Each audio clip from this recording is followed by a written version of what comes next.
Hey, what is up guys, Marco from Copper vs Glass, and today we're going to be looking at the brand new Slickwraps available for the Nexus 5. Going to be doing a very quick unboxing and an installation, and just give you guys my overall thoughts and opinion on this very lightweight protection solution.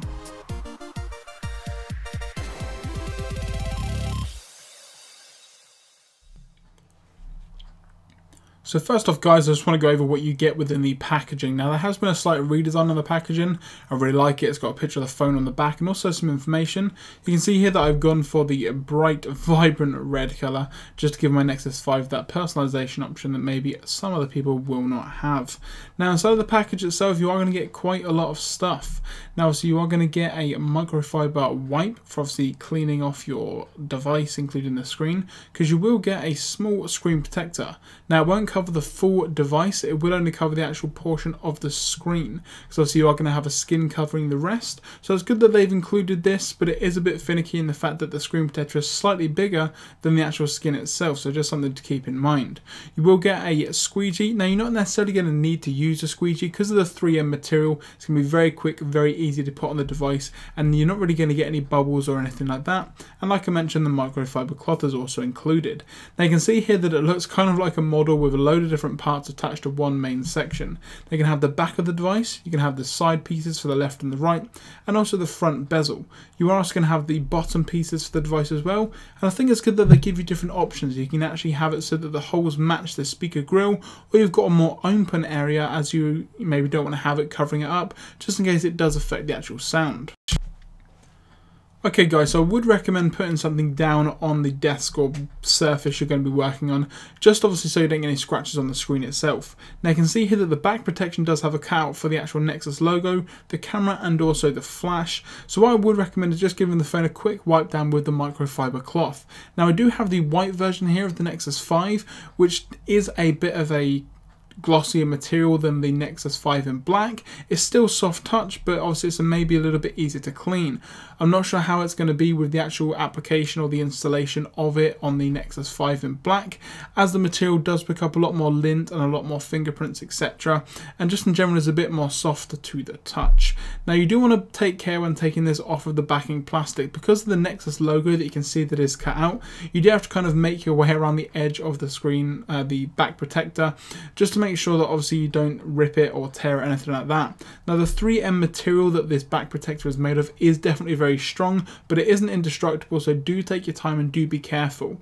And now onto the actual installation itself, which is very easy to do. Now apologies if I do get in the way, it's kind of hard getting it done here on camera, but I would recommend just lining it up with the Nexus logo, and everything else should line up perfectly fine once you're done with that, including the flash and also the camera up in the top left there. And once you've got the protector exactly where you would like it to go, you are pretty much done. Obviously you just need to push it down. Like I say, you don't really get any air bubbles because of the thickness of the screen protector itself, sorry, this back protector. You don't really get any bubbles or anything like that, so you don't necessarily have to use the squeegee. You can do, but I personally didn't have any bubbles or any trouble at all. Now obviously, as with any 3M sticker, it is slightly thicker than obviously a normal protector or just a normal skin, for instance like a ZAG invisible shield. Now I'm not necessarily saying that that is a problem, but it does definitely add a little bit of thickness to the device, and the actual cut and the finish of this particular back shield does leave little edges. You know, it's not the best in terms of the installation. Now don't get me wrong, you can definitely get it a bit better. They do recommend if you use a hairdryer or something with heat that it will actually make the protector more durable, so you can flatten it down and you don't get those edges. But I would definitely be careful with heating up your device with a hairdryer, as it can do more damage than actually putting the protector on there in the first place. So all you really want to do is just make your way around the device, kind of flatten it where you can, and obviously if you do need to use any sort of heat then you can do, but please do be careful guys. I can't kind of say to you guys as much, you know, you need to look after your device, and putting heat on it using a hairdryer isn't necessarily the best solution, but it is definitely an option. Now onto the front of the device. Now on this instance you can use the microfiber cloth to clean off the screen. I have already done that, so I'm working with a perfectly clean screen. Now the actual cutouts itself for this front part of the protector do have everything that you need. So there is a hole for the light sensors, there's a hole for the notification light, and also your speaker grill at the top as well. And the cutouts are very precise. Now what I'd recommend doing is just sticking it down onto your device in some fashion so that you know that it is secure, and then just work with one of the edges and then work your way around after. So obviously I would start with the earpiece just because it's a little bit easier to see than any of the sensors or anything like that, and also the camera itself is a little bit harder to see, so I definitely go with the main speaker grill on the phone. And once you've got that bit there sorted, you're pretty much ready to go. Obviously all you need to then do is just pick up what has already been stuck down and then work your way around the device. So like I said, it's a very simple, very easy install to do. Obviously the edges are very thin, so again, do be careful. As previously mentioned, the 3M material that it's made of is very strong, but with such small parts here, you do definitely want to take your time and be careful as not to rip or tear any of those edges. Once you've got that down, you're pretty much ready to go. You can use a nail to kind of move them slightly if you want to get them more in line across the edges, and also do that down each side, and then the front screen protector is then done. In terms of the miniature screen protector that they give you for the portion of the screen that is still visible, I maybe wouldn't recommend using that just for the fact that it is an awkward size. It's a little bit too big, so either it covers the top of the skin or the skin covers the screen protection. There's little edges. You can actually apply this sort of protector to a skin that you already have on your device, and I definitely recommend that because then it does give you full protection, and there's not any little gaps or any areas where dust can get in. Whereas with the smaller screen protector, which only covers the middle portion, there is still slight edges around where you can get some dust and some dirt in there. Now for the edges of the device, you are going to need to prop your device up, either having it in between your knees, or like I do here, I've got a stand which I use for my iPad, which I'm just going to use to prop the phone up so that I can get a good angle on it.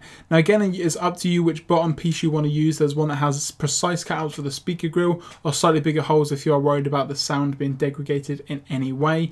And then very easily, all you want to do is just stick it down and you're pretty much done. Again, with the Nexus 5 in white, you are going to have a glossy shell around the edge, so you will want to clean that up before putting this down. Again, with the Nexus 5 in black, not too sure how that's going to turn out, because again, it is a very soft touch material on the side. So obviously in previous usage, I've used skins on the Nexus 7, and again, it didn't necessarily stick down as good as I wanted it to. So I would maybe recommend using a case with the Nexus 5 in black as opposed to a skin. But with the white version here of the Nexus 5, I don't think you're going to have any problems. Obviously the front is fine, the back is fine. Also these glossy edges are definitely very easy to get the protectors on. And then you are pretty much done, guys. You can see here that it completely changes the look and also the feel of the Nexus 5. It has a carbon fiber effect, which is definitely nicer and a lot more grippier than the actual Nexus 5 itself. Like I say, if you have the white model, I found personally that it is a little bit slippery in the hand with all the glossy edges. So with this, it's a better solution and you're not going to have any problems at all. Now, obviously the screen itself as well is going to respond perfectly fine. You're not going to have any issues at all. Obviously it does take away from the full glass on the front because you will feel the edges of the protector slightly when you're scrolling from left to right, and also reaching your notification tray and also pressing the home button or the multitasking button. But overall, not really any issues there with the actual screen, just a little bit of issues with the edges. In regards to all the ports and everything on the phone, I've not had any issues. The speaker grid is totally accessible, the volume rocker on the left hand side is fine, the headphone jack and the noise cancelling mic up top are fine, and also there's a space for the SIM ejector, which I'm not necessarily a fan of as I don't change my SIM card that often. The Nexus logo and also the camera cutout on the back is perfect. You're not going to have any issues with that at all. And overall, the skin itself is a very good fit. Now, like I say, the edges can sometimes be a little bit dodgy. You may need to use some heat to get those edges down. But overall, the actual screen protector itself, I've not really had any problems, and it definitely is a great way to customize any device, including here the Nexus 5. With the fact that the Nexus 5 has wireless charging, I wanted to double check that it definitely works with a wireless charger, and it works fine. Now that's because the actual skin itself is very thin, so you're not going to have any issues if you do want to continue to use your wireless charging device. Overall, I would definitely recommend Slickwraps as a solution to someone that doesn't necessarily like the bulk of a case. They're available now from slickwraps.com for a variety of different devices, and I would hugely recommend you guys trying these out. I'm Michael from Copper vs Glass. This has been a quick look at the Slickwraps for the Nexus 5, and I'll catch you guys in the next video.